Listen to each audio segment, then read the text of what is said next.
To introduce next speaker, Dr. Curt Richter from National Institute of Standards and Technology. Dr. Richter been with NIST for almost a decade, since 1993, and his research emphasis is on developing measurement science infrastructure for post-CMOS technologies such as molecular electronics, confined silicon electronics, and organic electronics. So this is probably more relevant to organic electronics. Dr. Richter, he got his PhD in physics from Yale University, and since then he's been with NIST. So let us welcome Dr. Richter.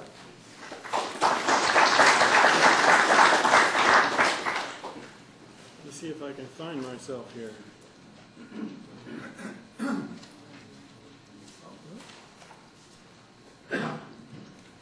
So if anyone has difficulties hearing me, let me know, and I'll strap myself up with the microphone. Otherwise, I'll just wander aimlessly. I think you better wait. Sure. I'll do my best.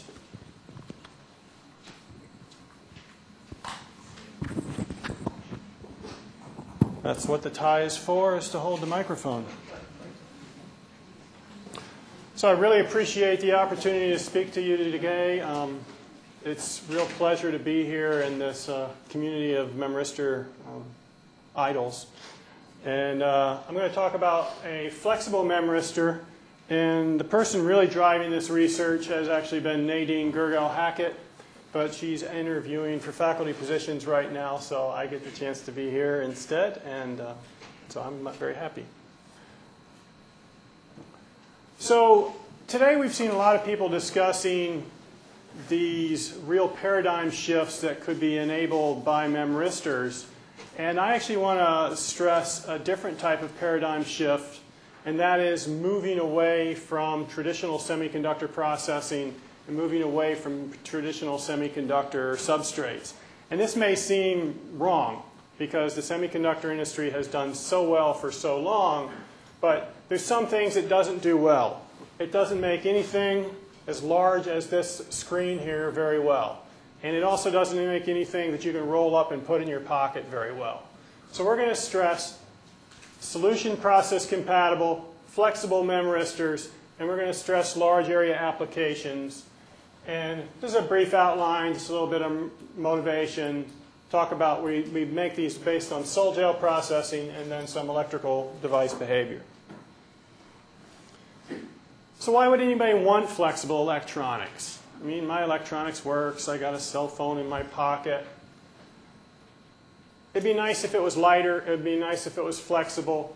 But it'd also be nice if we could come up with some lower cost fabrication approaches. The semiconductor industry is about $6 billion per fab, I think.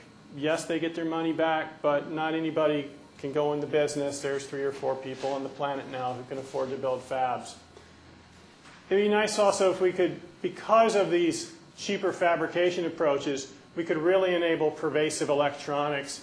This is something we like to use a lot. The milk carton, that both is going to have a, you can change the picture of which kid is lost when they find the kid, but it's also going to, update the date of when it's fresh by how fresh it actually is. So why Memristors? We're actually interested in flexible memory because there are actually advances in flexible devices. This is some flexible transistor work we've done. There's a little ring oscillator. In the organic world, at least, there's some reasonable thin film transistors and they can flex. But there's really no memory cell. You don't make flash and put it on a flexible substrate. So the Memristor is kind of the optimal thing that you can see to make a resistive RAM that could be flexible. And repeating myself a little bit. So our approach is to make a flexible Memristor. There's a little picture of one. And it's just like what HP has talked about 3 times already today. It's tioxide sandwiched between 2 pieces of metal.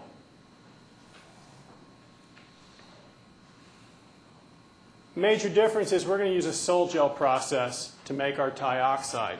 And what this enables is this enables us to use solution processing. It also enables us to do everything at room temperature.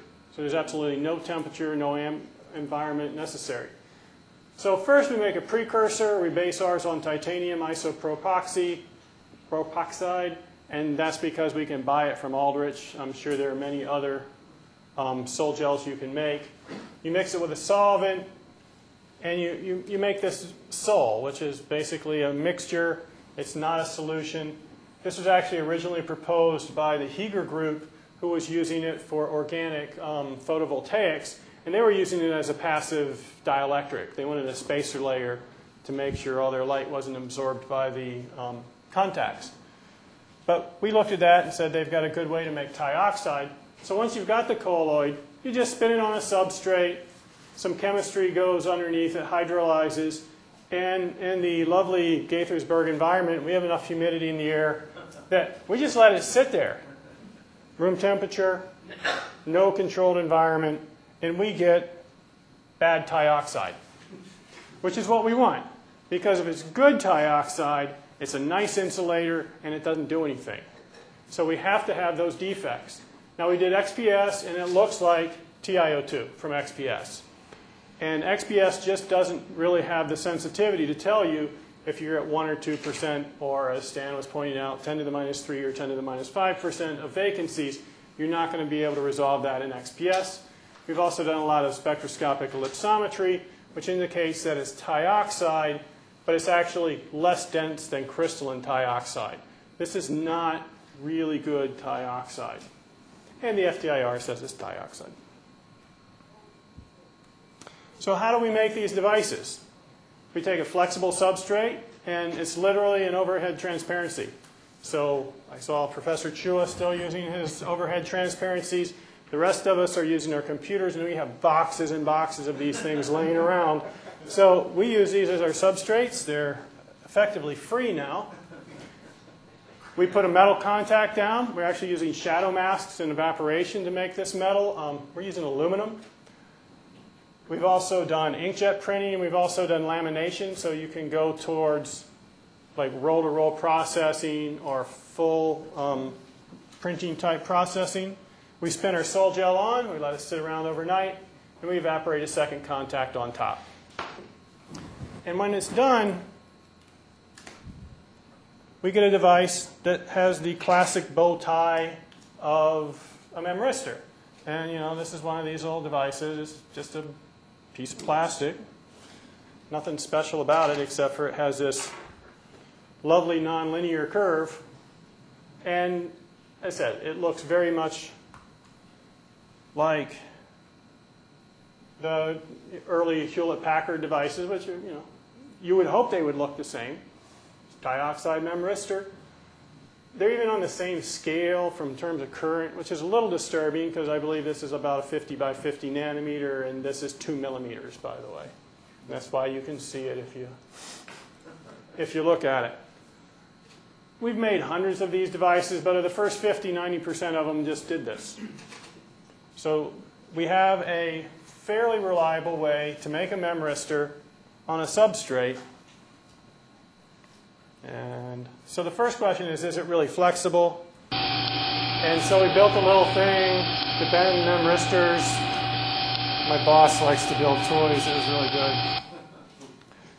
And you can flex it 4,000 times, and it still has, I'll call it a memory window.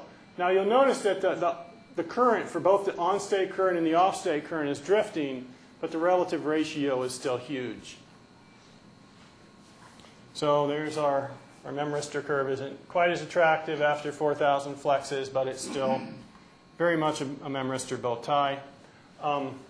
Steve mentioned that there's some concern about the retention of these. Stan mentioned that according to his calculations, these have infinity as their retention time. I think it falls somewhere in between.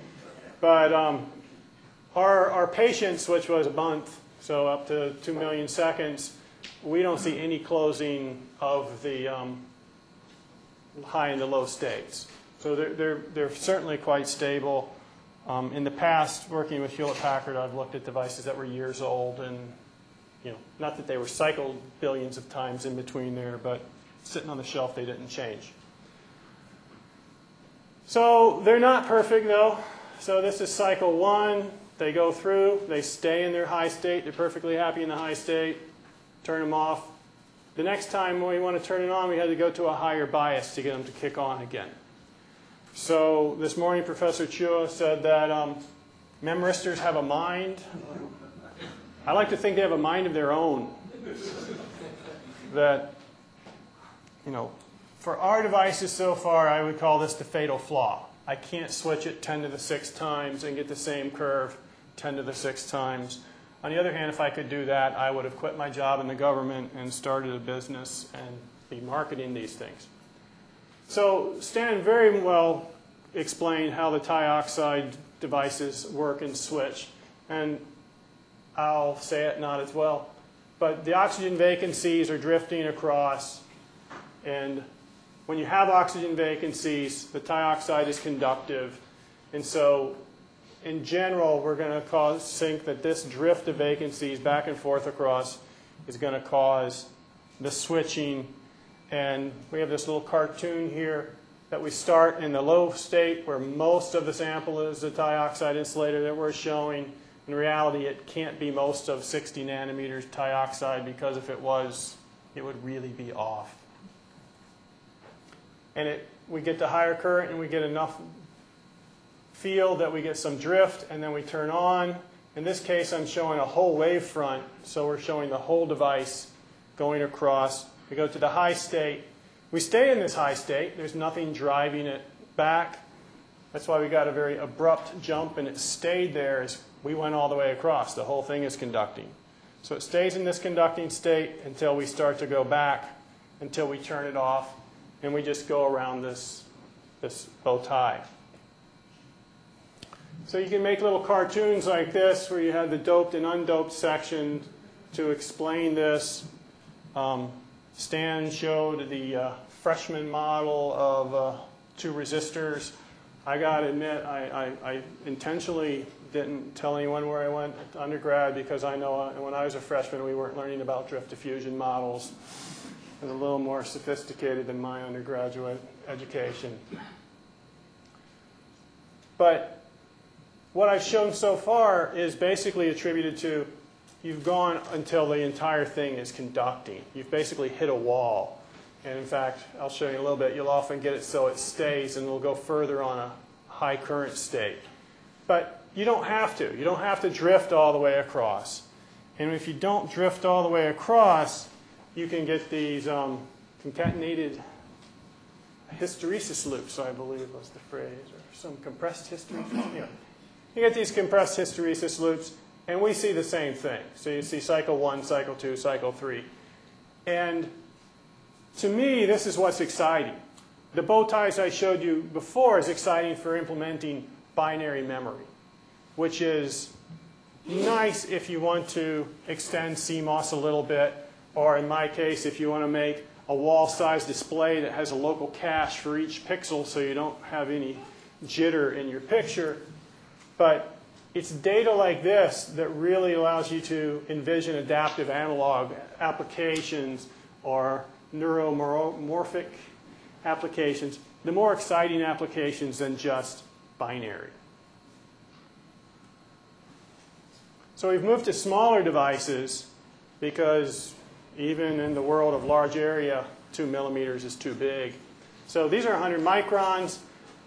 If you're going to go to printed technology, you're probably not going to go below 25 microns anyway. Inkjet printers just don't work that small unless you've got something truly amazing. So these are some 100 micron by 100 micron devices we've made. And here's some that are still thick, about 50 nanometers. Now you'll notice we get a bow tie. We have a large switching window where they're switching. But the first thing you'll notice, this is up at 30 volts now. And before, I was down at 5 volts. And this seems to indicate to me that before I was working with pinholes or whatever, you know, the weak point. And these, even at 100 microns, I think are getting small enough that we're getting more uniform. We're getting more intrinsic behavior and less extrinsic behavior that's leading to these loops. So we can thin it down So we thinned it down to 17 nanometers. We get much nicer looking bow ties, but still we're operating at voltages that are really technologically not relevant. We've got to move this down into the 5 volts and under. And if we're going to really talk about low power, we really want to be at a volt or two, preferably much under a volt. So this is also, this data I'm showing you is very fresh. It is certainly not, the conclusions drawn from this data are speculative. But also, for these two, it's showing that it's probably very much field dependent. There's sort of a critical field that we're getting this complete hard breakthrough.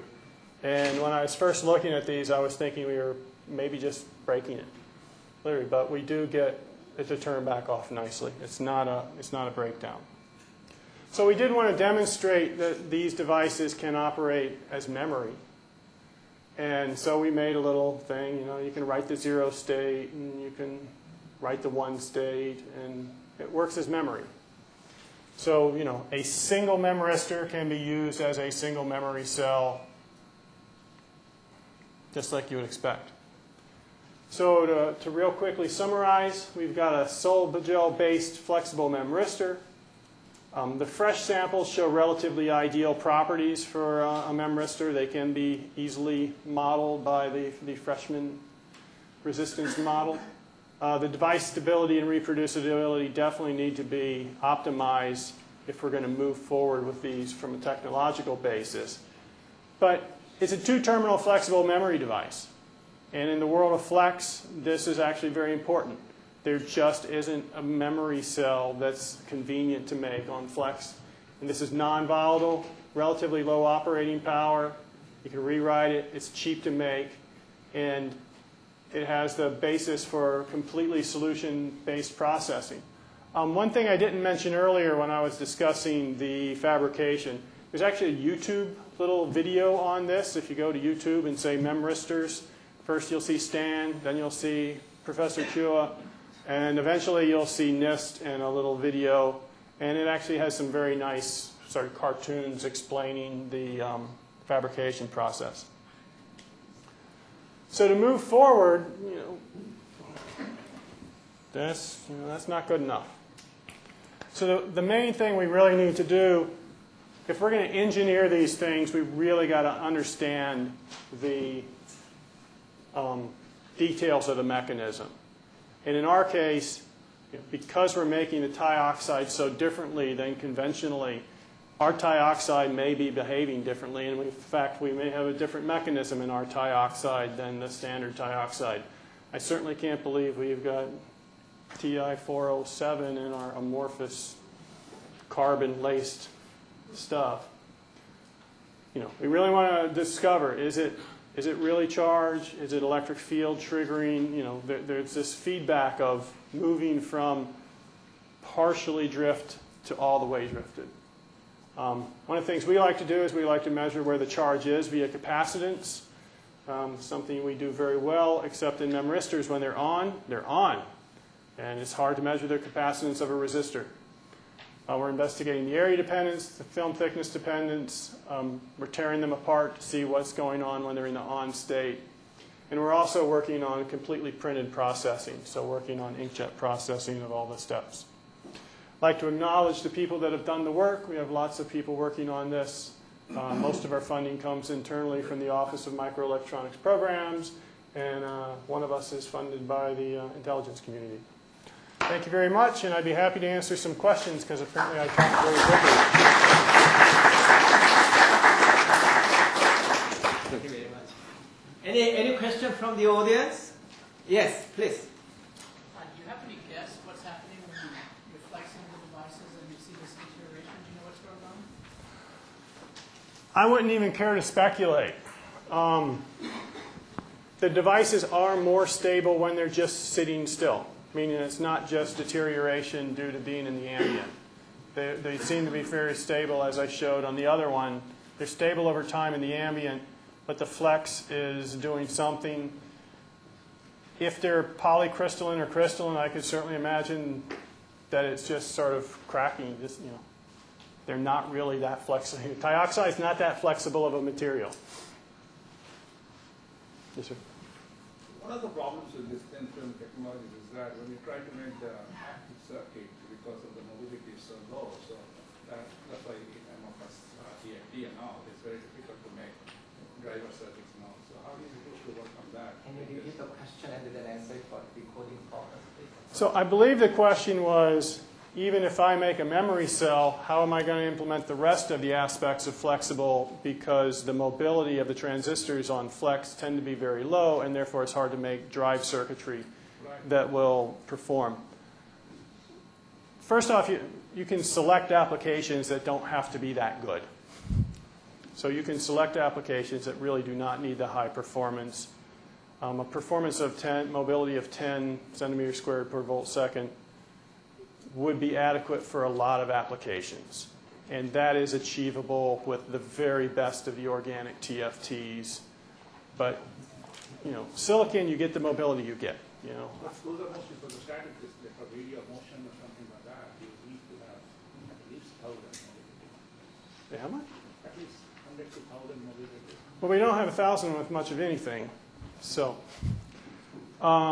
we've been working on zinc oxide, which gets up into the tens, but still everything is well below hundreds. Certainly, my mind is going blank on the professor up at Illinois who used to be at Bell Labs. You know, you can make small silicon and just put it on flex. So as long as the radius of curvature is sort of bigger than the size of your tiny chips that you're knitting together, you can make mosaics of chips and have the same performance of silicon, and then you just need flexible interconnects from chip to chip. So is that the solution? It's looking for sticking some silicon on? Not that I'm aware of, actually. I mean, people think about it, but in terms of really implementing flex and, you know, maybe Stan can. A lot of it is you'll just do it off flex, if that makes sense. So, you know, that's the OLED display that's flexible. Most of the circuitry, the drive circuitry, is actually in a stiff thing off the flex. You sort of have mostly passive in the flex part. And we would actually like to move the active onto the flex. But I understand it's a big problem. And with the organic materials, you go anywhere from 10 to the minus 6 to 10, 7 orders of magnitude of mobility, and everyone claims theirs is great. Yes, Stan? So I just have a couple of suggestions. One is to move away from aluminum as your contact metal and find something that is not as greedy for oxygen. Sure.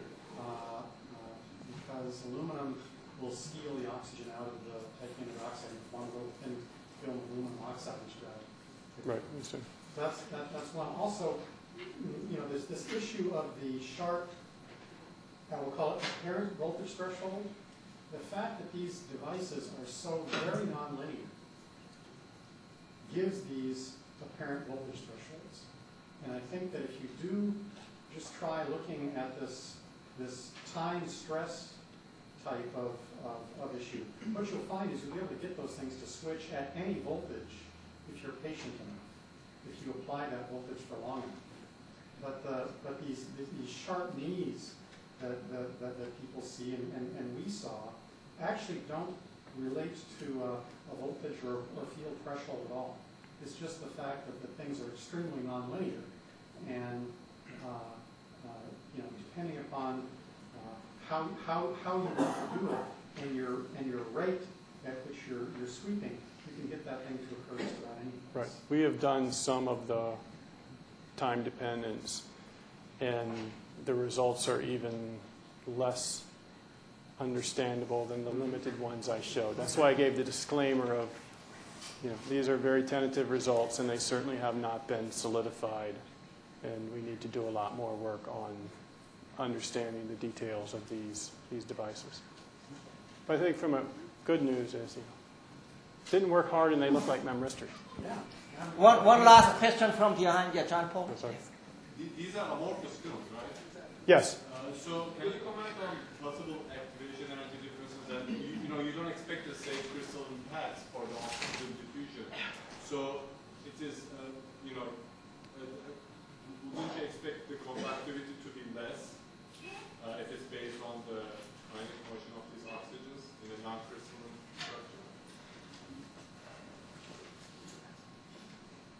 I can't give an intelligent answer, so I'll be happy to talk to you not intelligently in the hallway. But So thank you very much. Here's a souvenir for you. thank you.